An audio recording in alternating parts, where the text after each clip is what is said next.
នេះជាខ្យងបឺនេះខ្ញុំចាំដាក់ក្នុងស្រះនេះអត់មានតង់ទេកាលមុនខ្ញុំដាក់ក្នុងតង់ឥឡូវខ្ញុំពិសោធន៍ដាក់ក្នុងស្រះឃើញដាក់ក្នុងស្រះនេះល្អវាសាច់ក៏ល្អកូនក៏ច្រើនបើថាយើងដាក់ក្នុងស្រះបែបនេះយើងអត់ពិបាកដូរទឹកទេស្រះតូចទេយើងអត់ពិបាកដូរទឹកហើយចំណីវាស៊ីគឺពេញបរិបូរណ៍វាមានចកវាមានកំប្លោកវាមានស្មៅវាមានស្លែអញ្ចឹងយើងអត់សូវពិបាកនឿយក្នុងការមើលថែវាដោយសារការឲ្យចំណីការដូរទឹកដូរវាច្រើនហើយសាច់ល្អទៀតយើងចាំបែបនេះសាច់វាល្អទៀត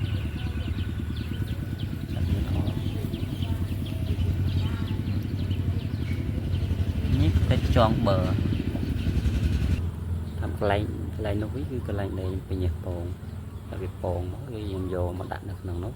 ហើយយើងក្របកុំឲ្យប៉ះទឹកភ្លៀងនឹងវាញាស់ទឹកខោការពងខ្ញុំប្រមូលអត់អស់ទេដោយសារពងវាខ្លះវានៅខាងលើកំប្លោកវាមានពងលើកំប្លោកអញ្ចឹងវាញាស់ខ្លះវាញាស់ចូលទៅក្នុងនោះហើយនៅក្រោមដើមតបែកពេលផ្លែតបែកវាធ្លាក់មកផ្លែតបែកទុំធ្លាក់មកក៏វាស៊ីអញ្ចឹងចំណីវាមានច្រើនបរិបូរណ៍ហើយកើតលឿនទៀតទឹកក៏អត់ស្អីដែរដោយសារតែកំប្លោកដោយសារតែចកវាបឺតជាតិទឹកដល់ពេលវារៀងធំខ្លាំងកំប្លោកវាបឺតខ្លាំងដើរមើលហើយព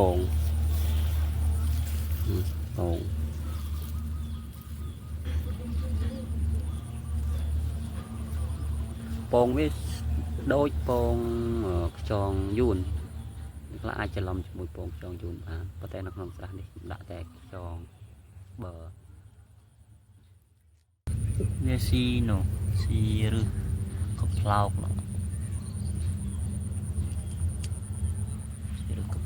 នៅក្រោមកំប្លោកច្រើនហើយល្អទៀត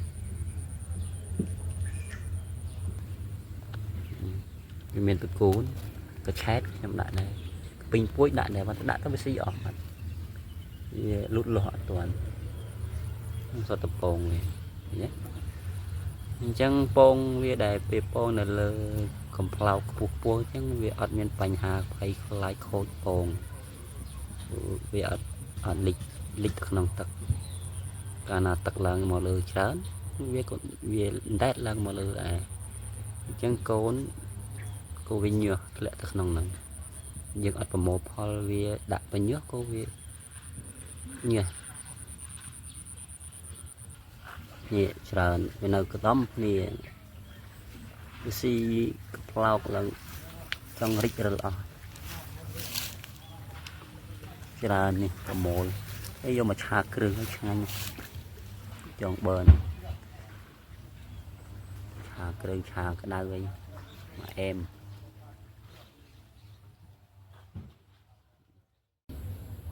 អូខេចង់បឺវាឡើងចេញមកស៊ីនេះវាតាមស្មៅនេះឥឡូវយើងចាំក្នុងស្រះគឺវាចេញស៊ីស្មៅចេញស៊ីស្លែអីហ្នឹងចង់បឺដែលយើងចាំបែបធម្មជាតិហ្នឹងគឺល្អសាច់វាល្អចង់បឺនេះចង់បឺល្អđấyសម្បកវាឡើងលឿងហើយសាច់វាក៏លឿងល្អណាស់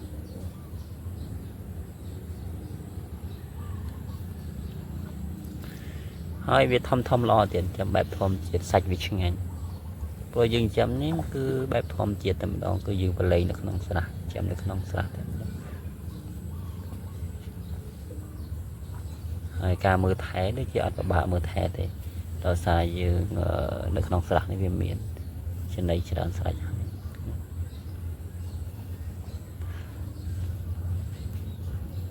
ហើយសាច់វាឆ្ងាញ់ការពិតសាច់វាឆ្ងាញ់បើយើងចាំបែបធម្មជាតិទឹកសាច់ឆ្ងាញ់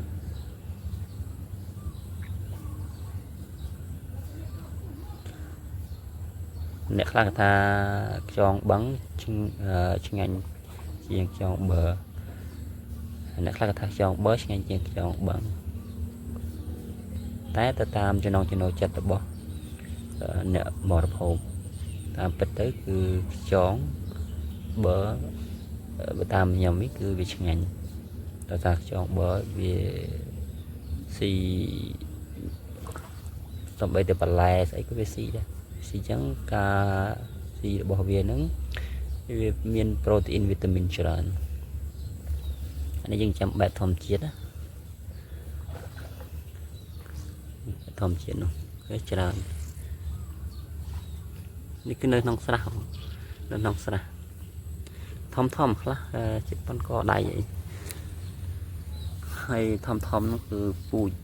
នេះបើយើងជិះរើសវាយើងយកអាធំនេះធ្វើជានេះពូជបងនេះធម្មជាតិសត្វតតម្ដង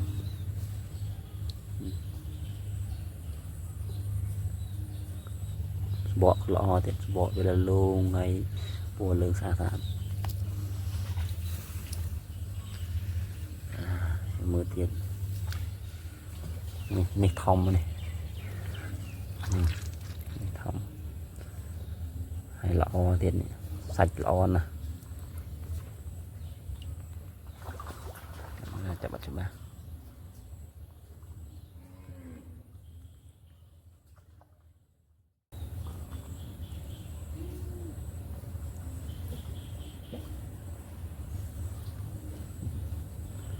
ធំច្រើនតាមហ្គេមឡើងមក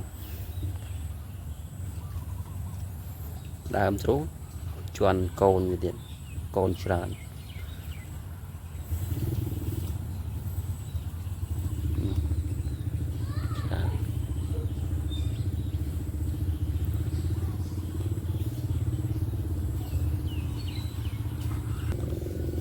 វានៅតាមហ្គេម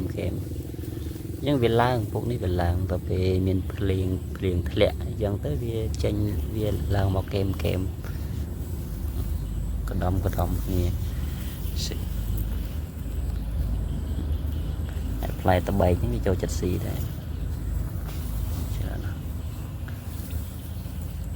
ហើយធម្មជាតិសុទ្ធសាធហ្មងអត់មានគីមីអីទេ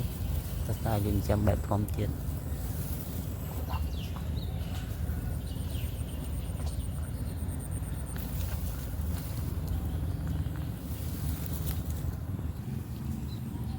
ហើយ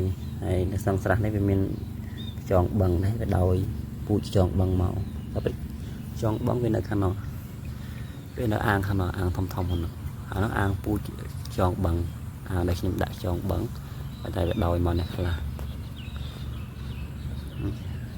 នេះគេហៅថាខ្យងបឹងមិនមែនខ្យងយូនទេបងប្អូនតែច្រឡំខ្យងយូននេះគឺជាខ្យងបឹងគឺវាគូតស្រួយប្រភេទខ្យងហ្នឹងគឺមានពីរប្រភេទគឺគូតស្រួចមួយគូតទៀលមួយប៉ុន្តែគូតស្រួចនេះគឺប្រភេទខ្យងបឹងចំតែម្ដងមួយទៀតគឺគូតទៀល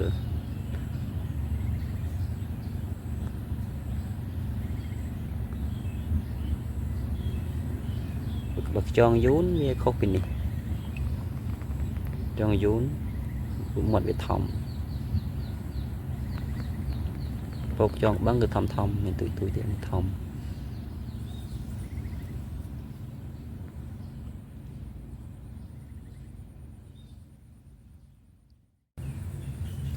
ពិតទៅខ្យងបឹងនេះបើយើងចាំបែបធម្មជាតិវាមានជាប់ស្លែតិច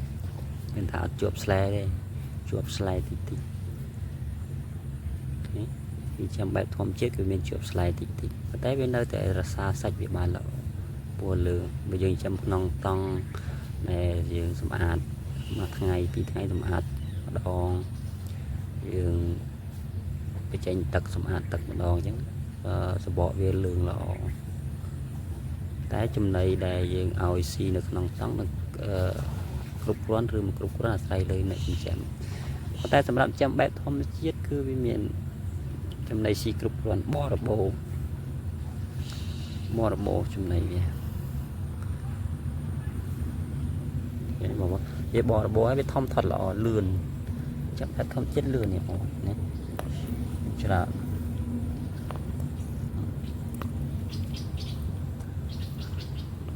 ប៉ុន្តែយើងយកធ្វើមីពូជបានមីពូជគេយកធំប៉ុណ្ណឹងហើយពងបានវែងល្អពងច្រើនពួកនេះទៅស៊ីឆ្អែតវាពងស៊ីឆ្អែតពងវារើសឯងឆ្អែតធម្មតា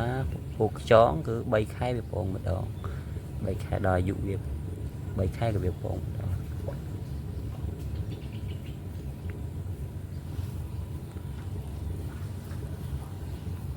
រើសចេញក្នុងនេះវា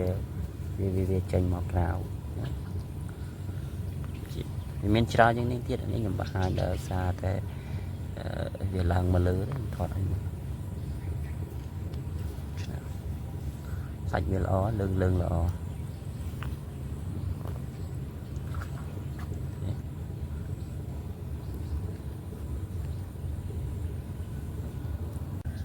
វាស៊ីវាតោងស្មៅស៊ី ចាំបែបធម្មជាតិវាស៊ីស្មៅស្អីចឹងទៅ